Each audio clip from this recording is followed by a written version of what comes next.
Morning, everybody. Welcome to this lavish setting. Oh, wait a minute. Lavish session. Lavish is a green tea. We're starting a 6-week series of green teas. We're taking you through a huge, interesting selection.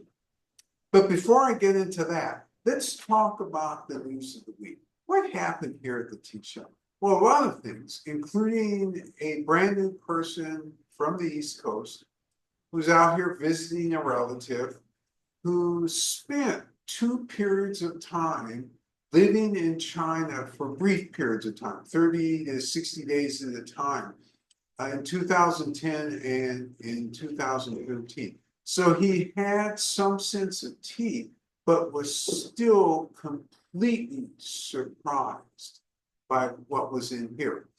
And not only completely surprised, instantly recognized that he could learn stuff here. So he spent a couple days coming back and forth, trying new teas. A lot of fun, a lot of fun. So that was one thing.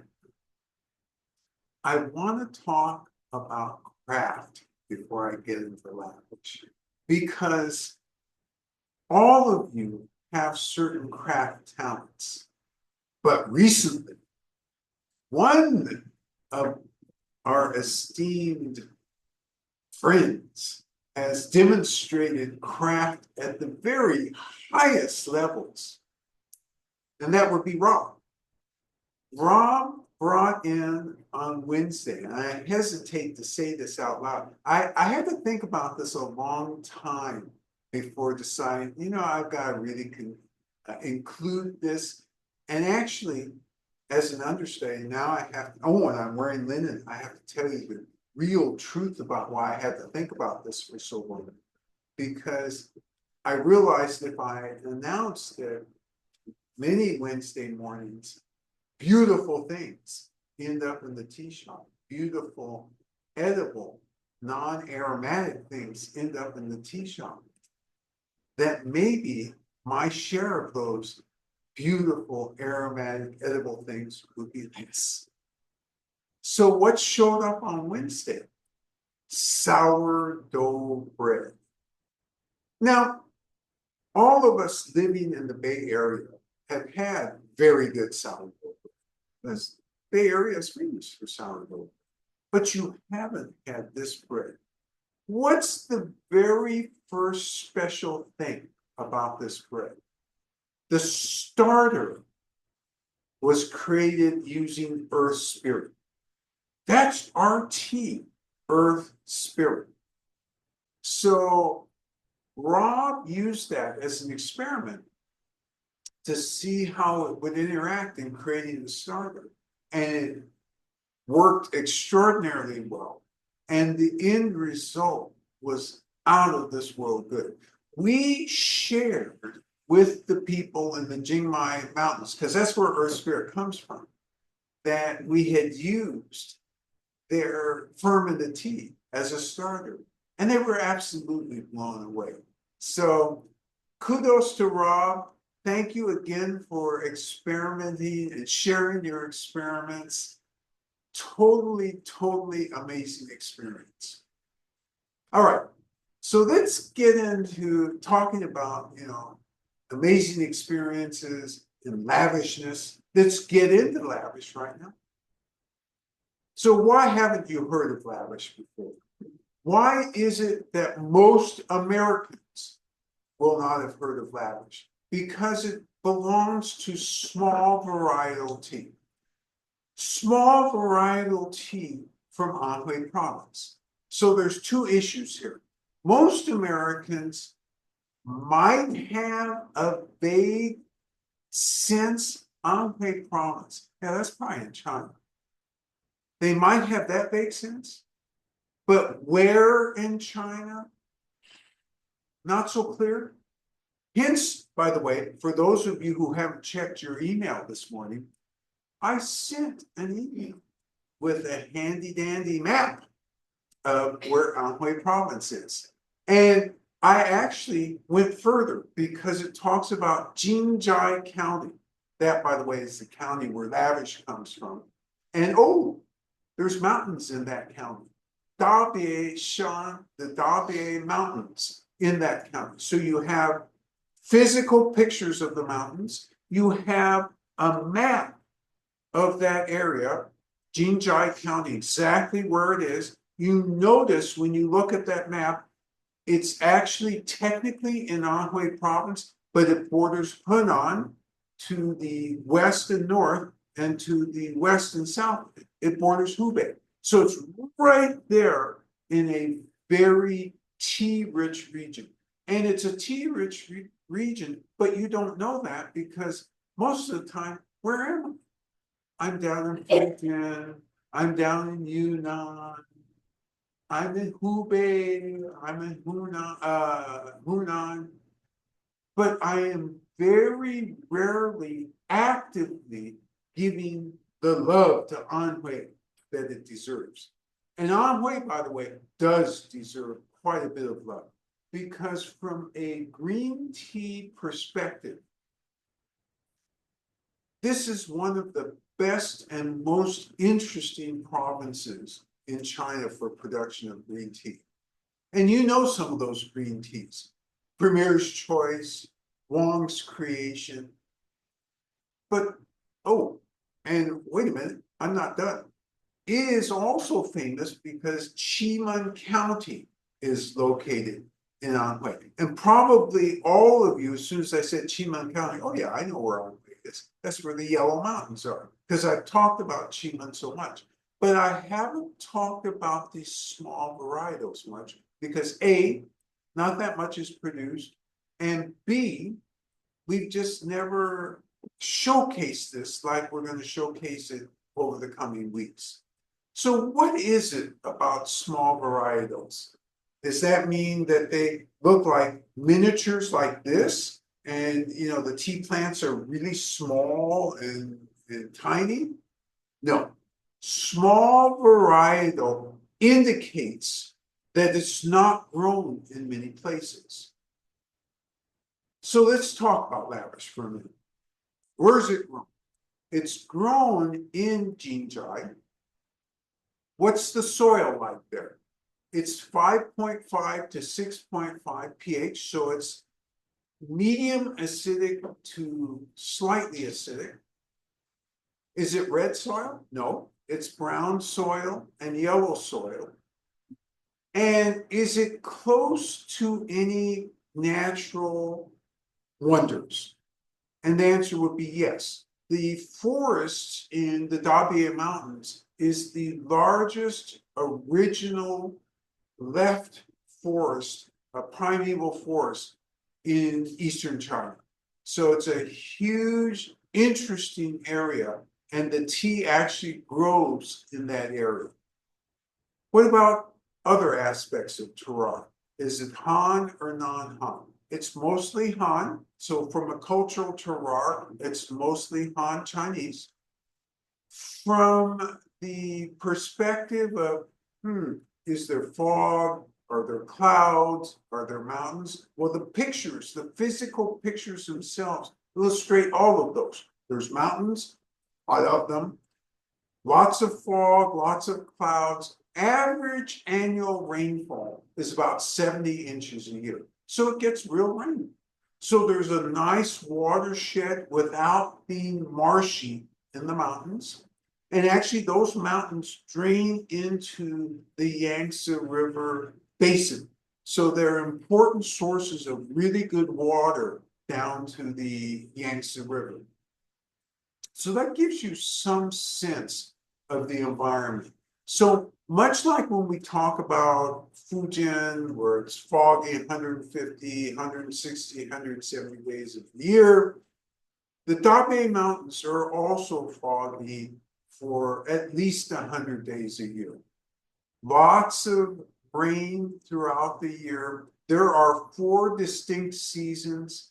The greatest height of the mountain, elevation of the mountains, the highest one is about 6,200 feet above sea level. So we're not talking the Himalayas, we're not even talking the Sierra Nevadas. because we're not at the 10,000, 11,000, 12,000 foot level. We're at 61, 6,200. And then if you said, well, give me an average so I don't have to, do math this morning, the average would be about between 1,800 to 2,000 feet above sea level. So it's a different terroir and a different microclimate. But believe me, this microclimate is very appropriate for tea and historically has been written about as producing very good tea from this area. One of the reasons that it's hard to draw a straight line from when the tea began being picked and processed to today, one of those reasons is because the historical records changed names of the teas over the years. So we know from this area that they were producing tea in the 500 AD, 600 AD. It was already being written about. So we know tea has been grown here for a long time. We also know, as we move through history, that the local villagers did things like cut up plum blossoms and add it to the tea cakes. Because remember, in the Tang Dynasty, they were all tea cakes. Tang Dynasty is 618 to about 960. Tea cakes all the way up to about 1368 or so. And so they were adding various blossoms of stuff to some of the tea. But if you asked me, well, come on, John, were they putting blossoms in Premier's Choice or were they putting blossoms in Lavish? I don't know, because the descriptions are too vague for me to pin it down. Actually, I'm a little bit more into it than that. I do know it wasn't Premier's Choice. I know that for a fact because that process seems to have been invented later.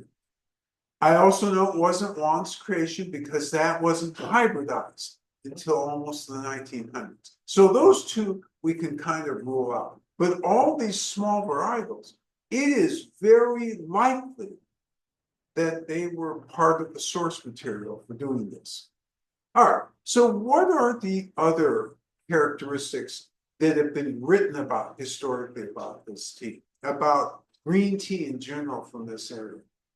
And that it is sweet, it is distinctive in terms of being clean and fresh. So there's been lots of words written throughout the years that they've been writing journals about tea in this area. As we're doing green tea and as we're getting started on this series, let's review a little bit about what we know. Is green tea really, really hard to make? Well, it would be for you and me because we're not tea farmers, although we're tea aficionados. And actually, you're the 99 or the 1%, how you look at it. You would probably be able to do something, but would it be as good as what they're producing in China? The answer is no. And this, I'm going down this route because I want to point up something very important.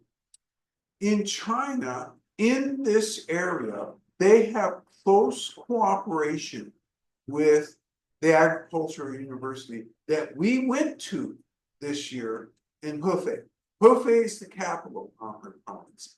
And Hefei is directly working with farmers and tea farmers and actually all sorts of farmers in this area, helping them with process improvements, helping them with varietal improvements. Now, again, what else are they growing aside from tea that they make as green tea? The Dabie Mountains, Jinjiai County, is also very famous for yellow tea. And again, the agricultural university is very closely aligned with farmers, working with the farmers so that they have a better product. So the question naturally arises, are farmers forced to work with the university? Is this a gunpoint? The answer is no. These are voluntary programs. But you know what? When farmers go along alone and then look across, hey, my neighbor's yield seems to be more. My neighbor's building a bigger house. What's up with that? It's done via results. In other words, as farmers get better results, they talk to other farmers. Hey, we're working with the university. They're really helpful. They changed a couple properties of our processing. It's cheaper for us to process. We're using a different pick now.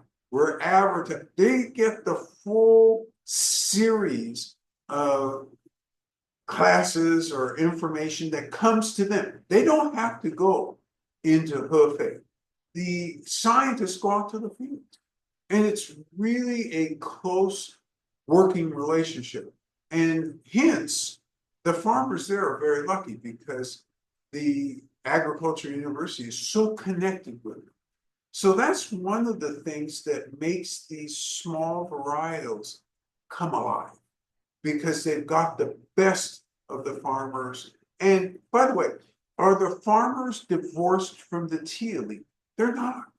The tea elite actually sometimes are also teaching at those universities. So you've got everything chained together. So these guys know, the people at the university know, really from a very practical standpoint, how to grow tea, how to process tea, how to understand what the components are of tea.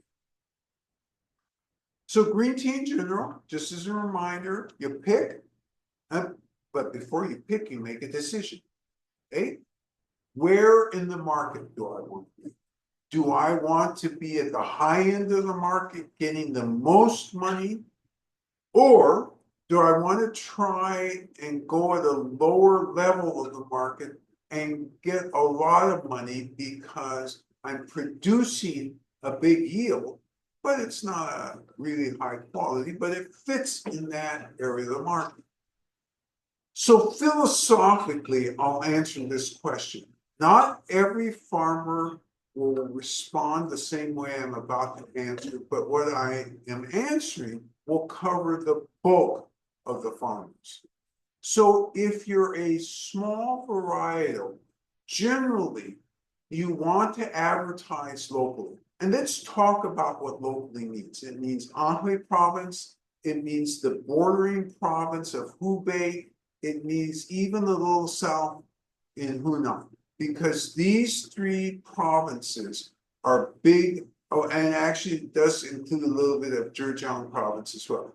These four provinces are huge green tea consumers, and they love green tea, unusual green teas. And so they're willing to pay more.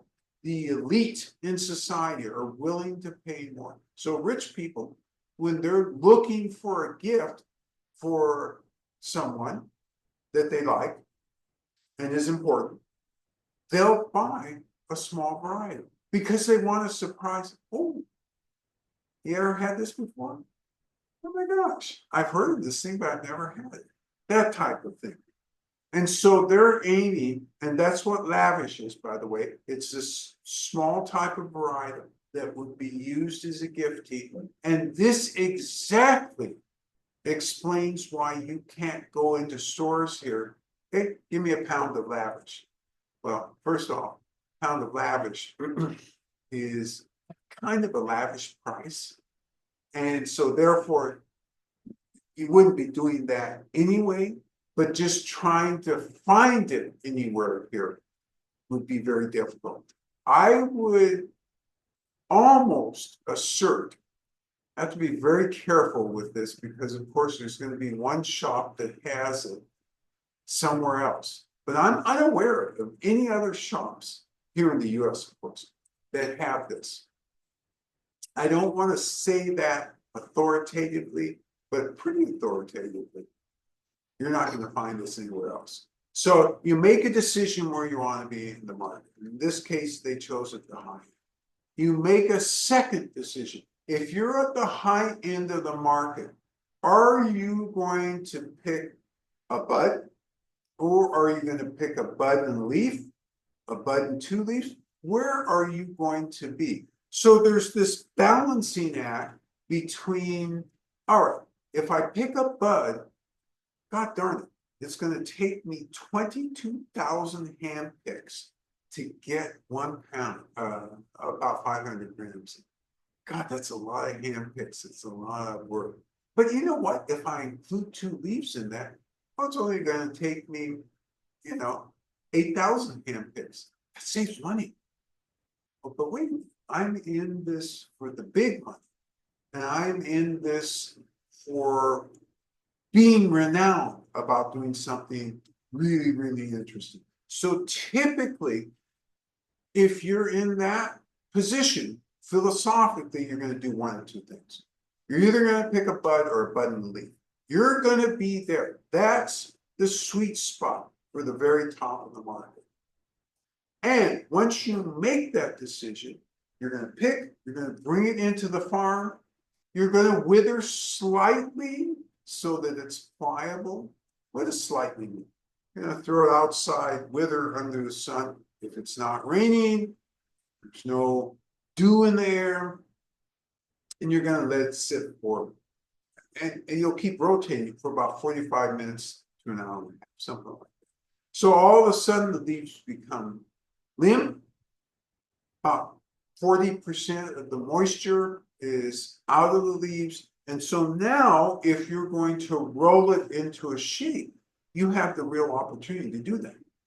You don't want to do it any longer than that, because then other things start to happen chemically with the leaf.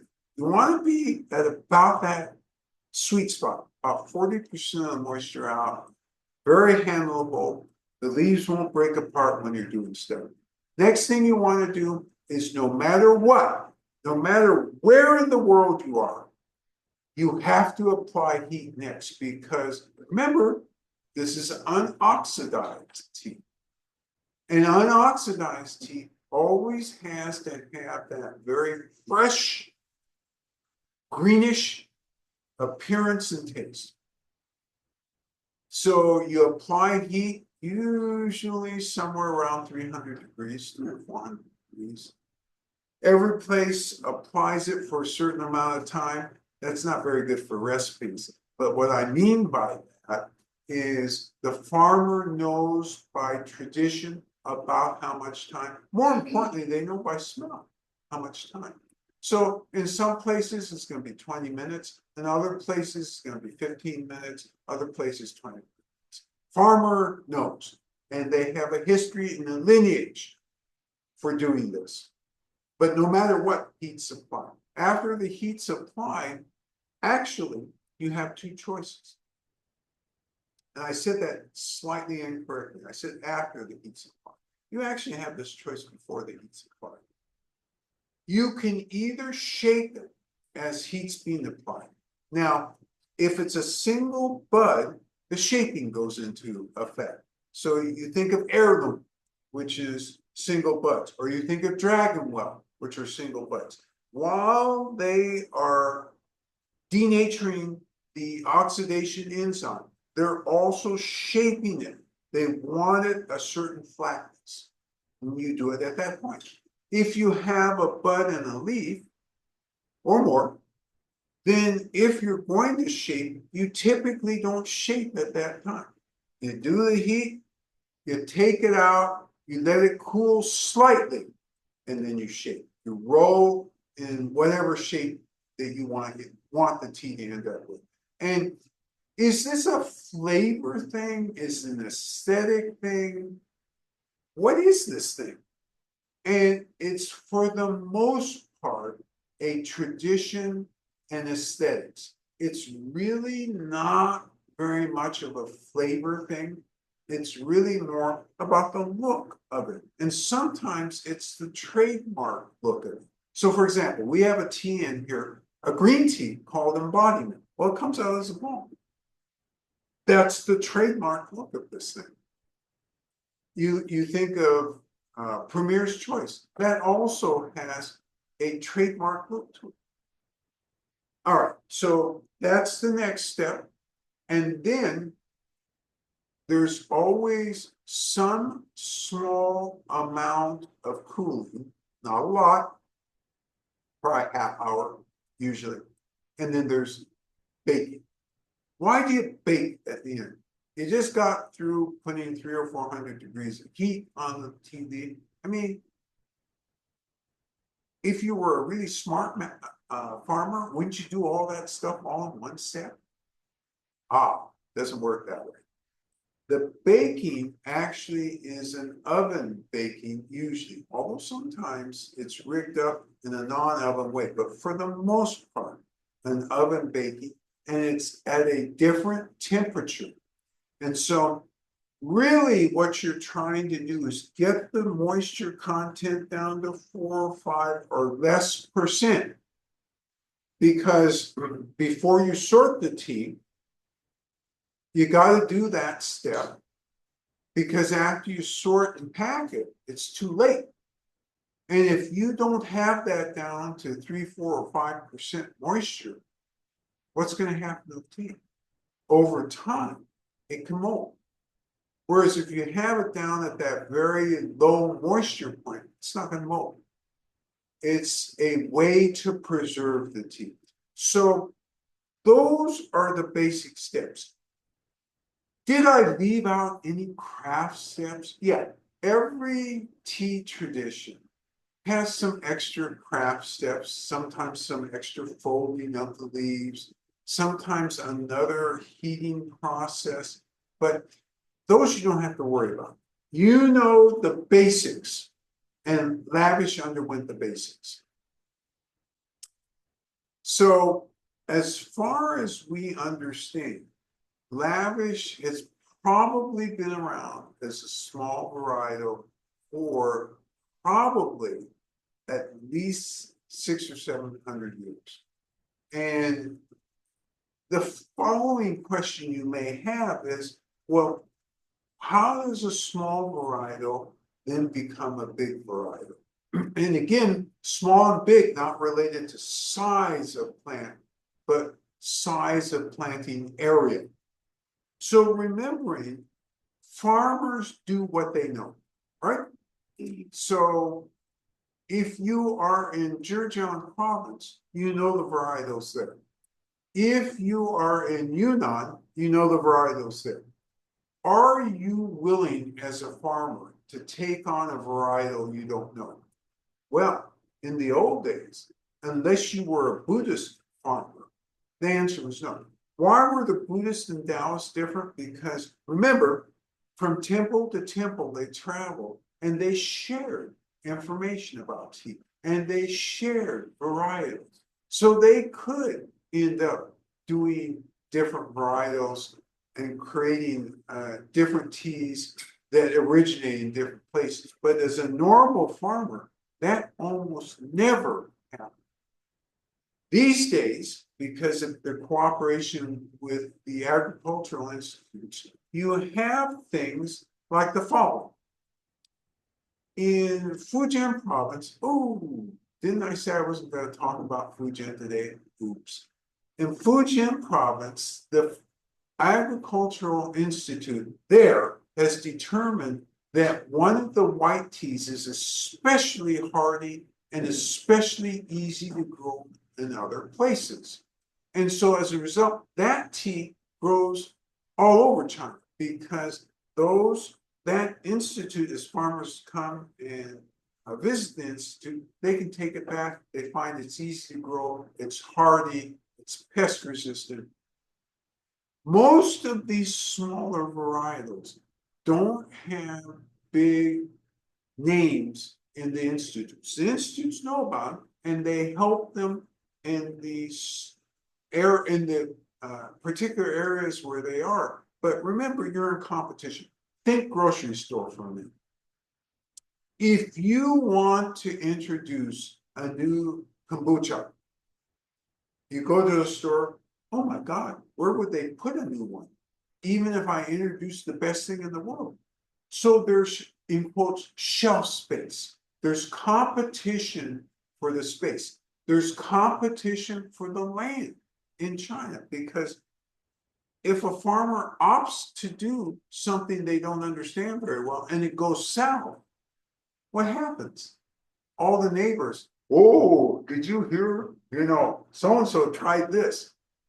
Look at the disaster over there. Yes. Backing up to process, Jeremy asked, so a wok is used to heat the leaves, followed by a bamboo basket to cool, surface to roll, then everything goes in the oven? And what kind of oven? I'm trying to remember the setup from our 2019 trip and don't remember the oven. Yeah. Great question. So Jeremy is asking about the process, and she starts off, for the initial heat, is that always in a wok? And the answer is no. It's mostly in a wok. I would say probably about 70 or 80% of craft tea is in a wok. That's inexpensive, doesn't break down. You use more human labor for it, but it's always reliable. The other machine they use is a spinner, and you can put it in this spinner and you press a button and it spins it, and the heat is applied while it's spinning. And that's a smaller percentage, but you actually do see those. And sellers of that equipment are going to farmers even today and saying, oh, you should use this thing. This will save you labor, do it faster, you can have it more uniform. Are those things necessarily true? The more uniform is probably not true. The faster, maybe a little faster. So, you know, it's 6 of one and half a dozen of another, and I think that's why you still have the 70%. And then she notes if it goes from wok to shaping, then the shaping is mostly done on bamboo, in a bamboo container. Again, if they do it in a wok, that's obviously not bamboo, that's steel. But if they're actually doing it off wok, then yes, in bamboo. And then the ovens actually look like ovens, but not American ovens. So what do I mean by that? They've got a concrete outside, they've got an iron door that you pull open, and then they have a kind of a spatula that you can stick in the tea leaves. There's several different types of containers that can be stuck in that oven, including just a flat pan that has the leaves on it. Sometimes if it's a low enough temperature, it actually will be another material, and sometimes can be covered, although not usually. Yes. Peter observes the leaves, presumably for this today's tea, Lavish, look like they are not handled much in terms of rolling. This is a good observation. So Peter said, after carefully analyzing the look and feel of the leaves, these look like they haven't been handled that much. That would be a correct look, or a correct description of the look. They haven't been handled that much. They've been handled, and again, small varietal, unlike big varietal. This is a great question because it talks about the whole tea industry. If you're in big varietal mode, you have many, many more farmers doing examples of what they're doing. And eventually those examples start to become a standard. When it's small varietal, you have many fewer farmers. And so each of the farmers has more distinct and different characteristics. And so in this particular case, this particular farmer opts for less handling, less rolling. Okay, Now, this particular speaker opts for making sure you're not permanently thirsty at 10:06. And so as a result, we're going to take a quick commercial break here while I switch to the other side and the tea master actually walks you through and demonstrates the brewing process. So I'll see you in 10 seconds. Sure, you see.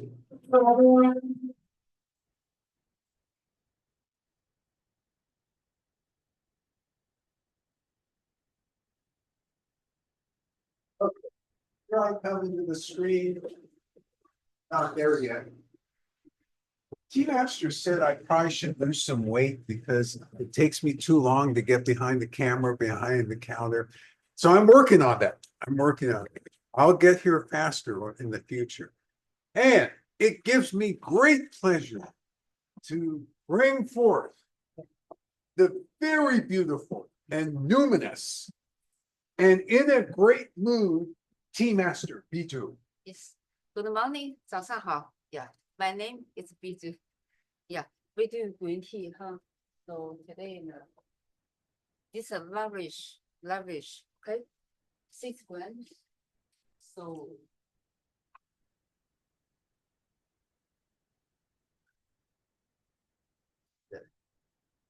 So you note her setup.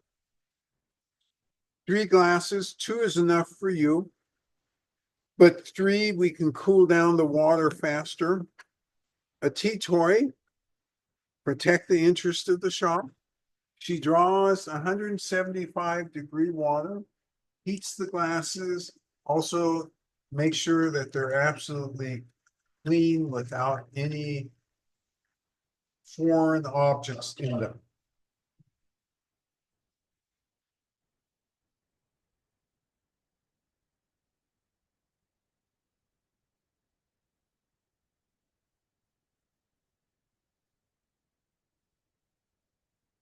All right, she's going to draw 175-degree water.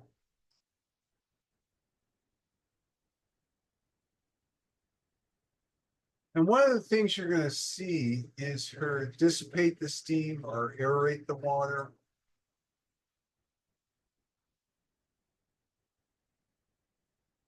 And remember, if a heat mistake is made, it should be a lower temperature heat mistake rather than a higher temperature. Higher temperature flattens the flavor. The target temperature is 170 degrees, right? Yes, that's correct. Target temperature is 170.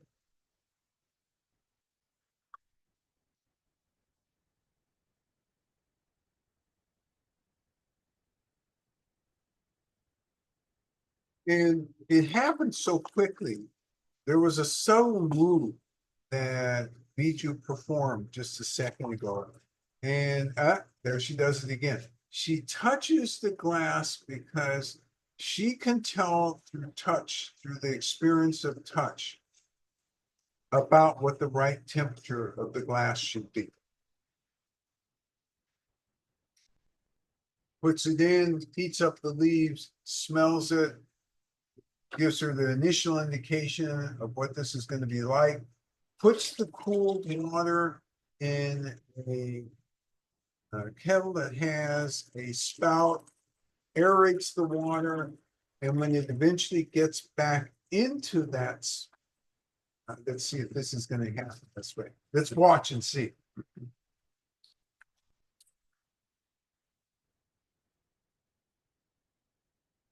Still aerating the water, cooling it down.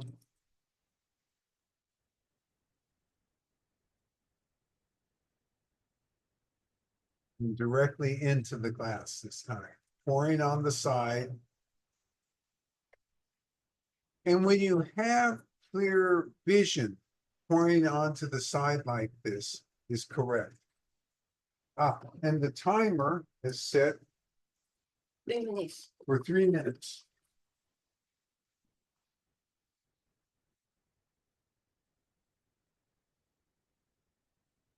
So green tea is more susceptible to scalding of the leaves than almost any other tea. And that's why if you can do it, when you make this, you pour on the side rather than on the top.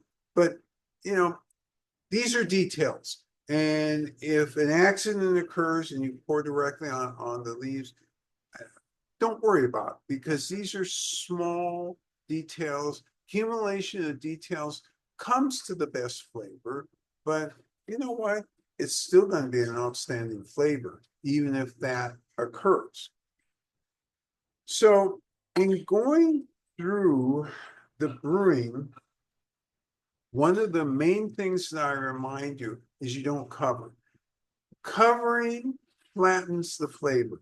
And that's really, really important with all of our teas, except for the oolongs, which you must cover because they need more heat due to the process, due to the fact that the essence of the leaves is already on the outside. And in order to get that full flavor and get it mixed properly with the minerality and the underlying charcoal, you gotta have full heat at 200 degrees. But no other type of tea do we actually go ahead and cover. Yes. Amongst the photos you shared, you had one that shows some snowy, very high looking mountain peaks. Where is that exactly? That's also part of the Dabier Mountains. They do have 4 distinct seasons. So actually, it does snow at the higher elevations, but it's not a long-term snow. In other words, that stays on the ground for, there's no more than about a month worth of snow continuously on the ground. And that would be at the very top of the elevation. Yes. Peter asked, when it comes to leaves, how does a tighter roll versus a looser roll affect the taste? This is a great question, and one that I can't answer 100% precisely. So Peter's talking about a tighter roll versus a looser roll. How does it affect the taste? The reason I can't answer it precisely is because there's probably about 300 or 400 answers, because every varietal, it's different. And so with embodiment, they did it this way because that particular varietal gives the type of taste that they're looking for. The farmers decide that taste, and that's what they choose to do. It is, there's not a precise rule about that, but it's a great question. Timer's gone off.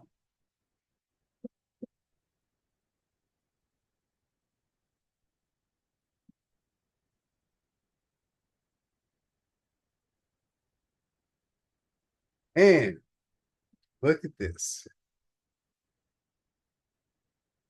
A very nice color of green tea. This entered the quality arena. It seems like it's been forever since we've done a green tea. And remembering, of course, we love almost all our children the same. So this is just a timing thing. It isn't lack of love.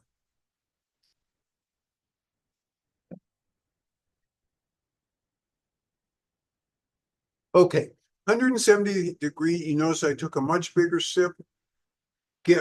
I get more of what I'm looking to try and determine right away. So I get astringency. I'm getting a feeling for that. I also, at the same time, am able to start to detect taste. By the way, you should take some good notes on this because, like I said, we've got a 6-week set of teas that we're going to be doing, green teas. And then I'm looking for an aftertaste. I right away got an aftertaste on this, and I would be taking notes on that. Energetics, I'm probably going to have to wait a little bit, although actually I think I'm already beginning to detect a little energetics. I'm going in for a second sip. Remember, it's 170 degrees, so you can take a bigger sip. You can get more of your mouth involved. And here you're looking at taste and aroma. as well as verifying that what you tasted, what you think you detected before is continued.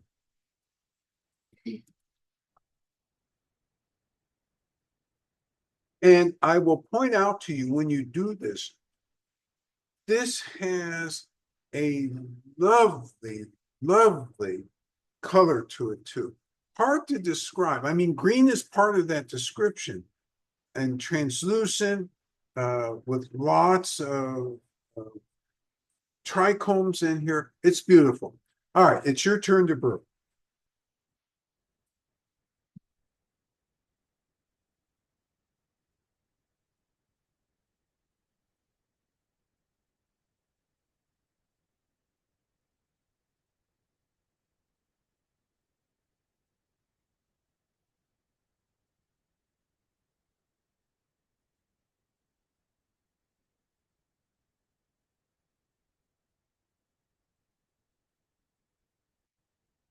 So you notice there's a rhythm in what Biju does. And your rhythm is your rhythm. And everybody's rhythm is a little bit different. The point is to have a rhythm.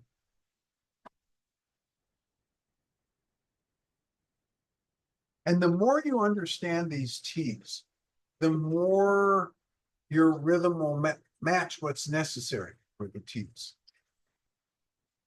And when you say rhythm, it almost feels like as if you're talking about a focus, being present. So the question came up, were you talking, when you talk about rhythm, were you talking about having a focal point, being focused? Is that what I really need? And yes, insofar as one thing. And that one thing is above everything else, no exceptions, being present. When you are present, that's when you have the best rhythm, because that means you're thinking about details. Whatever speed of details you execute is your speed.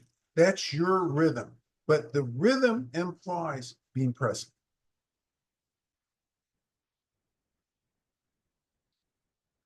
You notice Tea Master doesn't ever handle the leaves directly.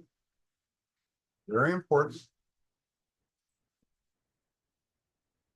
Peter observes it looks as if one of the photos that you sent is a field till todayl. Are those young plants in that field? I'm sorry, say that question again. Yeah. Moment, but that one of the photos that you sent seems to show plants growing in till soil. I believe that, and I'm guessing that this is the photo that shows rows of plants. Yes. And so are Those- those young plants? Those are not tea plants. Ah, Those are, oh, wait a minute. You know what? I might have to look at all the photos. I assume you're talking about the photo we sent, not this morning, but the photo we sent last night. The photo last night is tea plants. Yes, it's clearly tea. and are they younger Yeah. plants? Yes, is they're the younger question? plants. Yes, 小品种茶全是这样的。 yes, they are. Okay, Yeah. great. Sorry about that. My head was in what I sent you this morning about the Dabe Mountains, and that's why I was slightly confused. But as soon as I thought about what I sent you last night, I'm not confused at all. Okay, and another question, Dylan Teresa asked, I hope this isn't too off topic, but can you tell us about the tea toy and what animal it is and its significance? Yes, this is这个是传统的是怎么说呢？它这个就像那个一种，就是那个佛家一个坐骑。That's right. 佛家一个坐骑呢，就是说这是 business，不是说 Yeah, 个人的家宅用。知道。Okay, so this is a Buddhist. In Buddhist iconography, this is a ferocious creature that is especially used in businesses, and it points outward when the business is open as a protector. And when it's closed, you turn it the other way and it kind of just keeps track of everything. So it's Buddhist in origin, and merchants have adopted this, and that's the explanation for that particular tutorial. It's fun, just fun to have this. It looks almost lion-like. Do we remember a name for it? Hey, but one was Jigga Mingsa, Jigga it was a t-shirt. Don't worry, we'll find it. We'll find it. We'll tell you next time. There is a name for it, and back long ago, before I was an understudy, I used to know the name. I've just simply forgotten. Oh. Yes, you do. Okay.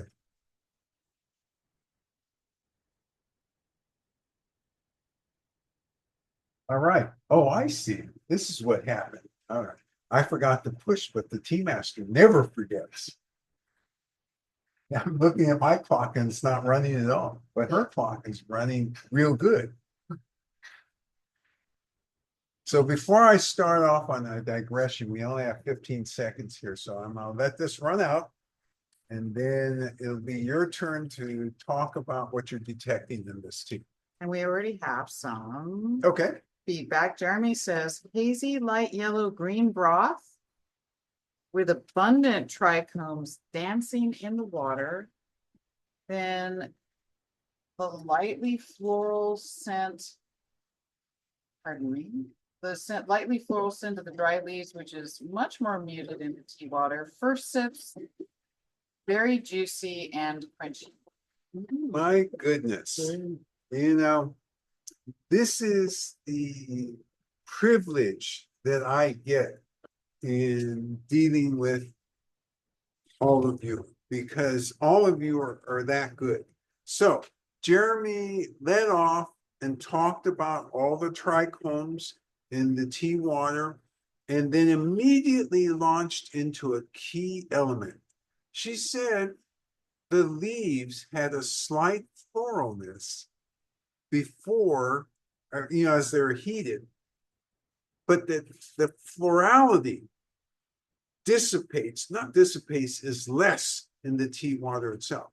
This is an incredibly perceptive and careful remark, because talk about rhythm. This is what I mean about tea rhythm. Jeremy was totally focused and caught what so many people miss. They run through the red light of, I'm a little floral, by the way, and then jump directly into what the tea itself tastes like. Great job, Jeremy. Yes. Rob observes it may be a landlocked tea, but the scent of the tea water has a hint of ocean and a corn sweetness and an umami and vegetality. So Rob, like I said, I am privileged to be with all of you. Rob talked about this tea coming from a landlocked place, which it is, and there's umami, there's hints of corn sweetness, and then he made the remarkable comment, and in a minute I'll explain why. The remarkable comment that there's a sense of ocean. And the reason that this ends up being a remarkable comment was I was just reading last night a Chinese tea master talking about this tea and mentioning a hint of ocean also. So, again, the question of rhythm came up. You all are in rhythm, and you're especially in rhythm this morning because you're hitting the high points right away, and nothing is escaping you.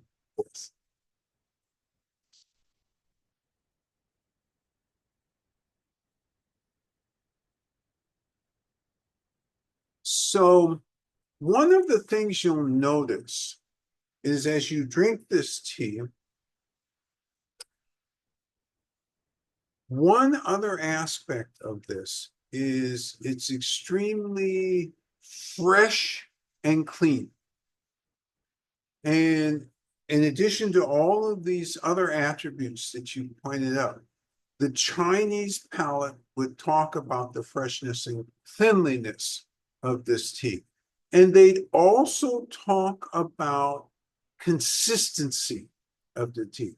Now, consistency or non-consistency is really related in some non-small degree to temperature, isn't it? Because when you have a cliff tea, the tea, it can still be consistent, but many times because we're tasting it bit by bit by bit, we're unfolding a whole pattern, interesting pattern. With the green teas that are done at this cooler temperature, you're not as much unfolding as you are discovering. And you're discovering a consistency that goes through the cup.